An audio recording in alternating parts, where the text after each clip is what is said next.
Once upon a time in a certain country, there lived a king whose palace was surrounded by a spacious garden. But though the gardeners were many and the soil was good, this garden yielded neither flowers nor fruits, not even grass or shady trees. The king was in despair about it, when a wise old man said to him, "Your gardeners do not understand their business. But what can you expect of men whose fathers were cobblers and carpenters? How should they have learned to cultivate your garden?" "You are quite right," cried the king. Therefore, continued the old man, you should send for a gardener whose father and grandfather have been gardeners before him, and very soon your garden will be full of green grass and gay flowers, and you will enjoy its delicious fruit." So the king sent messengers to every town, village, and hamlet in his dominions, to look for a gardener whose forefathers had been gardeners also, and after 40 days one was found. "Come with us and be gardener to the king," they said to him. "How can I go to the king?" said the gardener, "you a poor wretch like me."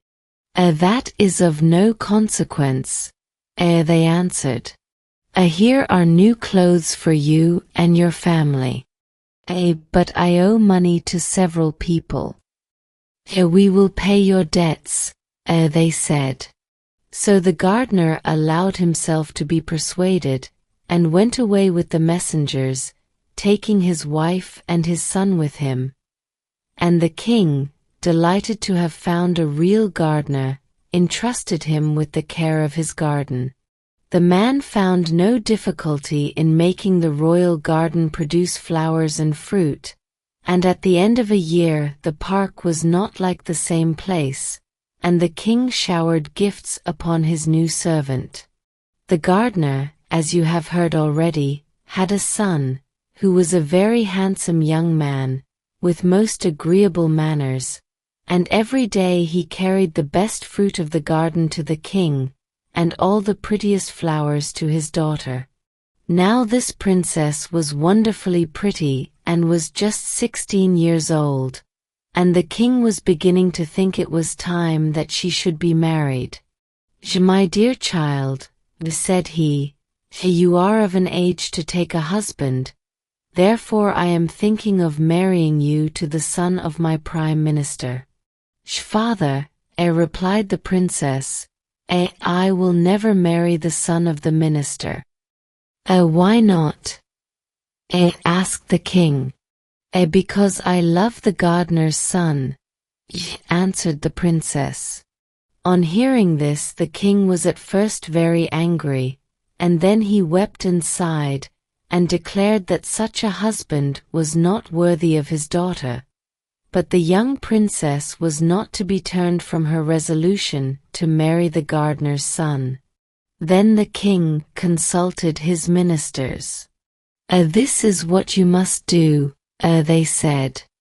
"To get rid of the gardener, you must send both suitors to a very distant country, and the one who returns first shall marry your daughter." The king followed this advice, and the minister's son was presented with a splendid horse and a purse full of gold pieces, while the gardener's son had only an old lame horse and a purse full of copper money, and everyone thought he would never come back from his journey. The day before they started the princess met her lover and said to him, "Be brave, and remember always that I love you. Take this purse full of jewels and make the best use you can of them for love of me, and come back quickly and demand my hand." The two suitors left the town together, but the minister's son went off at a gallop on his good horse, and very soon was lost to sight behind the most distant hills. He traveled on for some days, and presently reached a fountain beside which an old woman all in rags sat upon a stone. "A good day to you, young traveler," said she. But the minister's son made no reply. Have pity upon me, traveler, she said again. I am dying of hunger, as you see, and 3 days have I been here, and no one has given me anything. Let me alone, old witch, cried the young man. I can do nothing for you, and so saying he went on his way.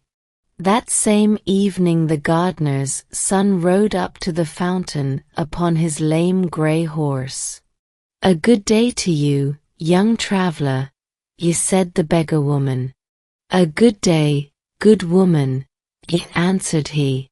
A young traveller, have pity upon me.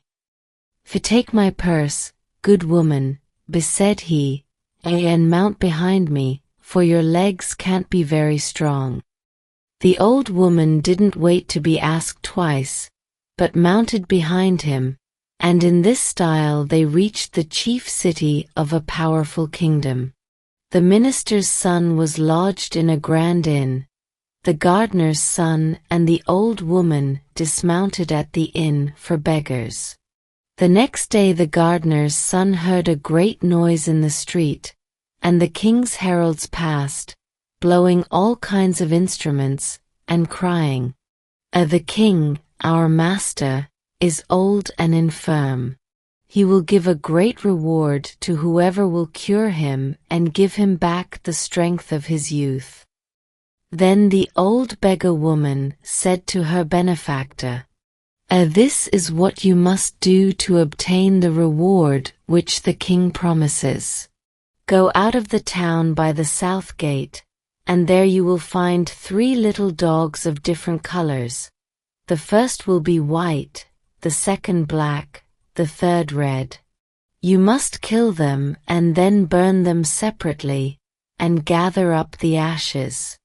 Put the ashes of each dog into a bag of its own color, then go before the door of the palace and cry out, A celebrated physician has come from Janina in Albania.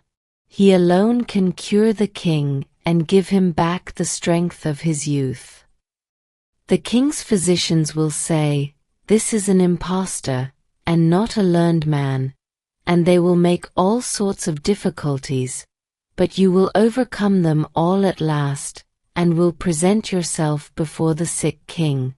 You must then demand as much wood as 3 mules can carry, and a great cauldron, and must shut yourself up in a room with the sultan, and when the cauldron boils you must throw him into it, and there leave him until his flesh is completely separated from his bones.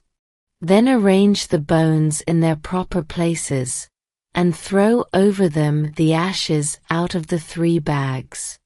The king will come back to life, and will be just as he was when he was 20 years old. For your reward you must demand the bronze ring, which has the power to grant you everything you desire. Go, my son, and do not forget any of my instructions. The young man followed the old beggar woman's directions. On going out of the town, he found the white, red, and black dogs, and killed and burnt them, gathering the ashes in 3 bags. Then he ran to the palace and cried, A celebrated physician has just come from Janina in Albania. He alone can cure the king and give him back the strength of his youth. The king's physicians at first laughed at the unknown wayfarer, but the sultan ordered that the stranger should be admitted. They brought the cauldron and the loads of wood, and very soon the king was boiling away. Toward midday the gardener's son arranged the bones in their places, and he had hardly scattered the ashes over them before the old king revived, to find himself once more young and hearty. How can I reward you, my benefactor? He cried. Will you take half my treasures? No, said the gardener's son. My daughter's hand? No, Take half my kingdom. No. Give me only the bronze ring, which can instantly grant me anything I wish for. Alas, said the king, I set great store by that marvelous ring. Nevertheless, you shall have it. And he gave it to him. The gardener's son went back to say goodbye to the old beggar woman. Then he said to the bronze ring, Prepare a splendid ship in which I may continue my journey. Let the hull be of fine gold, the masts of silver, the sails of brocade. Let the crew consist of 12 young men of noble appearance, dressed like kings. Saint Nicholas will be at the helm. As to the cargo, let it be diamonds, rubies, emeralds, and carbuncles. And immediately a ship appeared upon the sea which resembled in every particular the description given by the gardener's son, and, stepping on board, he continued his journey. Presently he arrived at a great town and established himself in a wonderful palace. After several days he met his rival, the minister's son, who had spent all his money and was reduced to the disagreeable employment of a carrier of dust and rubbish. The gardener's son said to him, What is your name, what is your family, and from what country do you come? I am the son of the prime minister of a great nation, and yet see what a degrading occupation I am reduced to. Listen to me, though I don't know anything more about you, I am willing to help you. I will give you a ship to take you back to your own country upon one condition. Whatever it may be, I accept it willingly.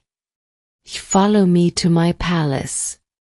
The minister's son followed the rich stranger, whom he had not recognized. When they reached the palace, the gardener's son made a sign to his slaves, who completely undressed the newcomer. Make this ring red hot, commanded the master, and mark the man with it upon his back. The slaves obeyed him. Now, young man, said the rich stranger, I am going to give you a vessel which will take you back to your own country. And, going out, he took the bronze ring and said, A bronze ring, obey thy master. Prepare me a ship of which the half-rotten timbers shall be painted black, let the sails be in rags, and the sailors infirm and sickly. One shall have lost a leg, another an arm, the third shall be a hunchback, another lame or club-footed or blind, and most of them shall be ugly and covered with scars. Go, and let my orders be executed.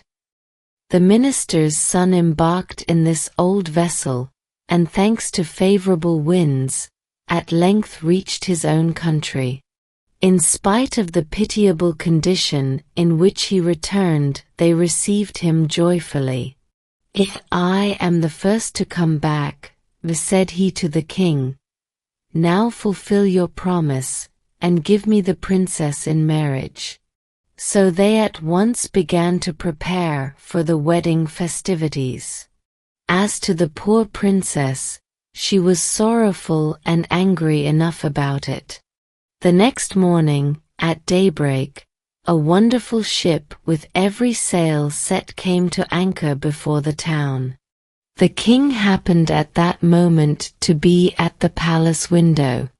What strange ship is this, he cried, that has a golden hull, silver masts, and silken sails, and who are the young men like princes who man it? And do I not see Saint Nicholas at the helm? Go at once and invite the captain of the ship to come to the palace. His servants obeyed him, and very soon in came an enchantingly handsome young prince, dressed in rich silk, ornamented with pearls and diamonds. The young man, said the king, you are welcome, whoever you may be. Do me the favor to be my guest as long as you remain in my capital. Many thanks, sire, replied the captain. I accept your offer. My daughter is about to be married, said the king. Will you give her away? I shall be charmed, sire. Soon after came the princess and her betrothed. Why, how is this? Cried the young captain. Would you marry this charming princess to such a man as that? But he is my prime minister's son. What does that matter? I cannot give your daughter away. The man she is betrothed to is one of my servants. Your servant? Without doubt. I met him in a distant town, reduced to carrying away dust and rubbish from the houses. I had pity on him and engaged him as one of my servants. It is impossible, cried the king. Do you wish me to prove what I say? This young man returned in a vessel which I fitted out for him, an unseaworthy ship with a black battered hull, and the sailors were infirm and crippled. It is quite true, said the king.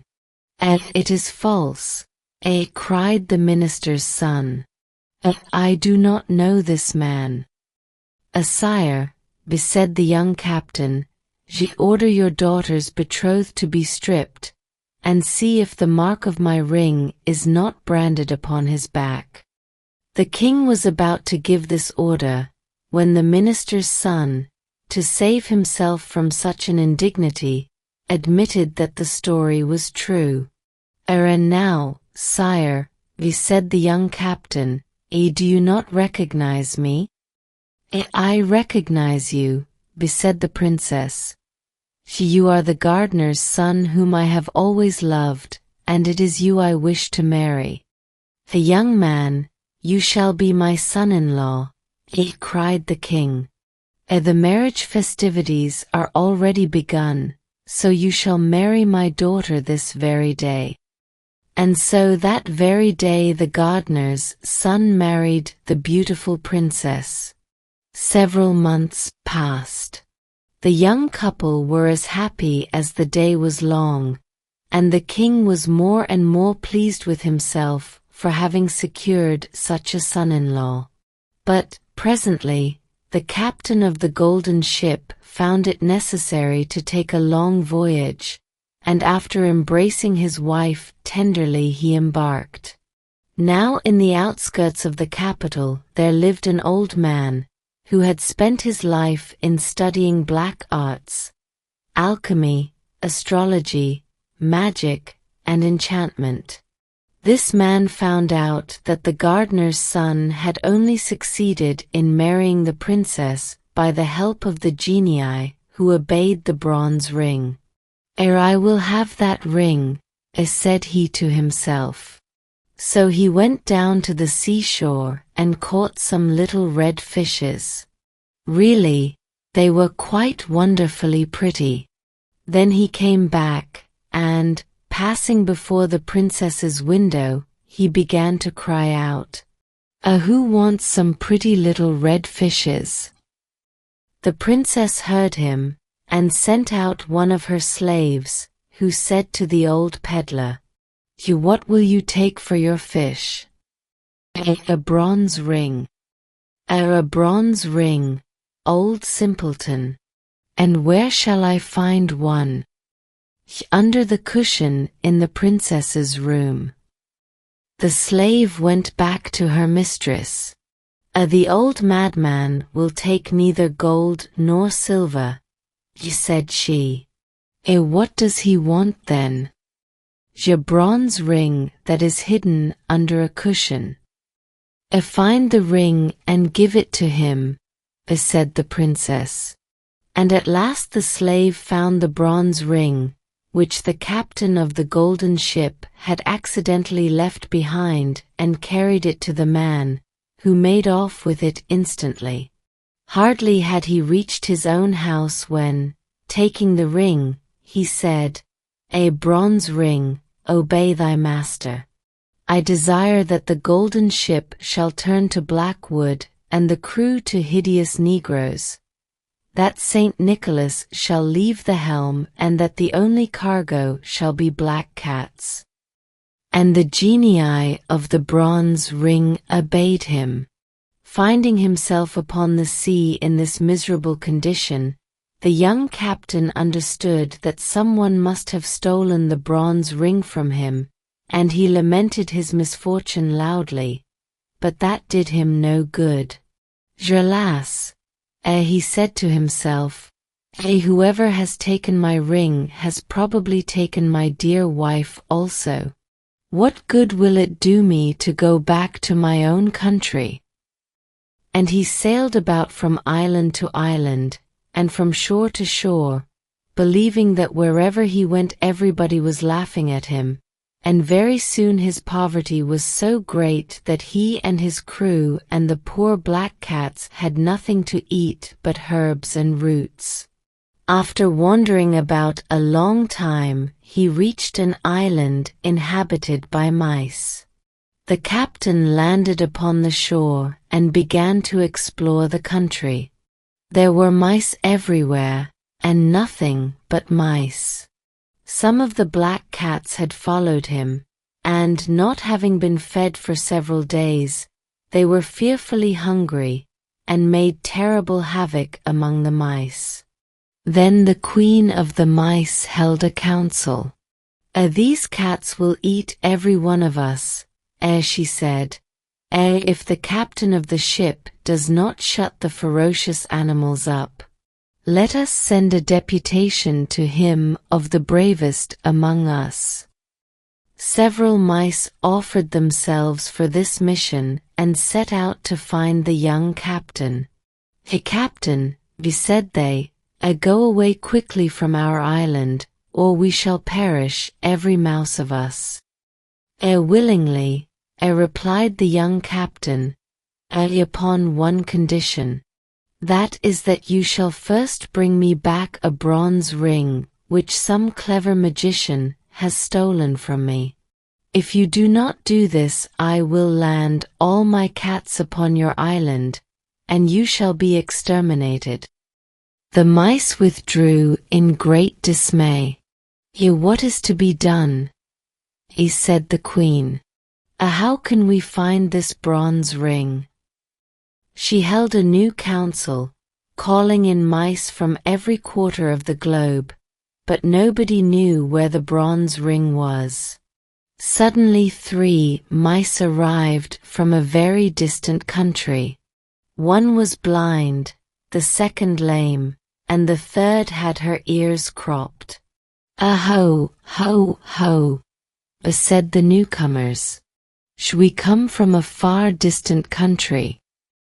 Do you know where the bronze ring is which the genii obey?" "Ho, ho, ho. We know. An old sorcerer has taken possession of it, and now he keeps it in his pocket by day and in his mouth by night. Go and take it from him, and come back as soon as possible." So the 3 mice made themselves a boat and set sail for the magician's country. When they reached the capital, they landed and ran to the palace, leaving only the blind mouse on the shore to take care of the boat. Then they waited till it was night. The wicked old man lay down in bed and put the bronze ring into his mouth, and very soon he was asleep. "Now, what shall we do?" said the 2 little animals to each other. The mouse with the cropped ears found a lamp full of oil and a bottle full of pepper. So she dipped her tail first in the oil and then in the pepper, and held it to the sorcerer's nose. "Atisha, Atisha," sneezed the old man, but he did not wake, and the shock made the bronze ring jump out of his mouth. Quick as thought the lame mouse snatched up the precious talisman and carried it off to the boat. Imagine the despair of the magician when he awoke and the bronze ring was nowhere to be found. But by that time our 3 mice had set sail with their prize. A favoring breeze was carrying them toward the island where the queen of the mice was awaiting them. Naturally, they began to talk about the bronze ring. Which of us deserves the most credit? They cried all at once. I do, said the blind mouse. For without my watchfulness our boat would have drifted away to the open sea. No, indeed, cried the mouse with the cropped ears. The credit is mine. Did I not cause the ring to jump out of the man's mouth? No, it is mine, cried the lame one, for I ran off with the ring. And from high words they soon came to blows, and, alas! When the quarrel was fiercest the bronze ring fell into the sea. How are we to face our queen? Said the 3 mice, when by our folly we have lost the talisman and condemned our people to be utterly exterminated. We cannot go back to our country. Let us land on this desert island and there end our miserable lives. No sooner said than done. The boat reached the island, and the mice landed. The blind mouse was speedily deserted by her 2 sisters, who went off to hunt flies, but as she wandered sadly along the shore she found a dead fish, and was eating it, when she felt something very hard. At her cries the other 2 mice ran up. It is the bronze ring. It is the talisman. They cried joyfully, and, getting into their boat again, they soon reached the Mouse Island. It was time they did, for the captain was just going to land his cargo of cats, when a deputation of mice brought him the precious bronze ring. A bronze ring, commanded the young man. Obey thy master. Let my ship appear as it was before. Immediately the genii of the ring set to work, and the old black vessel became once more the wonderful golden ship with sails of brocade. The handsome sailors ran to the silver masts and the silken ropes, and very soon they set sail for the capital. Ah! How merrily the sailors sang as they flew over the glassy sea. At last the port was reached. The captain landed and ran to the palace, where he found the wicked old man asleep. The princess clasped her husband in a long embrace. The magician tried to escape, but he was seized and bound with strong cords. The next day the sorcerer, tied to the tail of a savage mule loaded with nuts, was broken into as many pieces as there were nuts upon the mule's back.